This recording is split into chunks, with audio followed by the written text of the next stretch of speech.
مومن ضلع کې د سرحد رورل سپورټ پروګرام SRSP او ډونر په مرسته تر دې دمه د سیلابونو په وجه تباه شوي 20 سکولونه دوباره جوړ کړي شوي دي او په نورو سکولونو هم کار روان دي. دا خبرې د SRSP ډسټریکټ کوارډینیټر امتیاز خان د سرحدي سیمې منځري چینی په مقام د یو پرایمري سکول د بحالۍ د دستوري په موقع کړي دي. د لړکی د منځري چینی ګورنمنت پرایمري سکول ملنګ کې یو دستور وشو چې پکې د ضلع انتظامی پاک فوج او محکمه تعلیم اعلی چارواکو هم ګډون وکړو. دستوري ته د SRSP ډسټریکټ کوارډینیټر امتیاز خان وینا و موږ د روان د نسلونو سوال دی. دلته علم د تعلیم خبره کیږي، دلته د روان وخت د مستقبل خبره کیږي.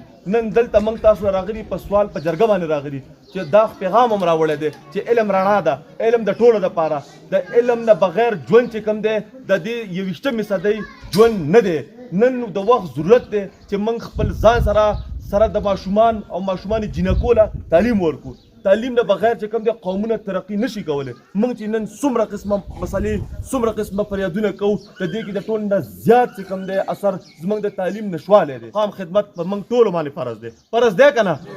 موږ به خپل ماشومان راولو سکولونو ته، دا هم وعده ده. دستوری تا کرنل محمد اطهر د محکمه تعلیم محمد آفتاب تحصیلدار واصف خان او ملک زیارت ګل هم ویناګانې وکړي او د تعلیم د پرایي په ګډه د کار کولو زور راوړو. وروستو دوی یو واک هم وکړو چې مقصد یې په سکولونو کې د ماشومانو داخلي کول وو. د سرحدي سیمې د 500 کورونو د پاره یوازینی پرایمري سکول کې 150 ماشومان او ماشومانې زده کړې کوي، په کوم کې چې SRSP او ډونر حفاظتي پوښتا چاردیواري کمرې او د سکول نور ضروري کار تر سره کړو. د کوم چې با مقامی خلکو ته بلها فائدې په لاس راشي. په دې موقع د نوي کال د داخله مهم پرانیسته هم وشوه، په کوم چې نوي ماشومانو ته په سکول کې داخلي ورکړې شوې. د مومن قبایلی ضلع نه د وحدت نیوز لپاره ګل محمد مومن.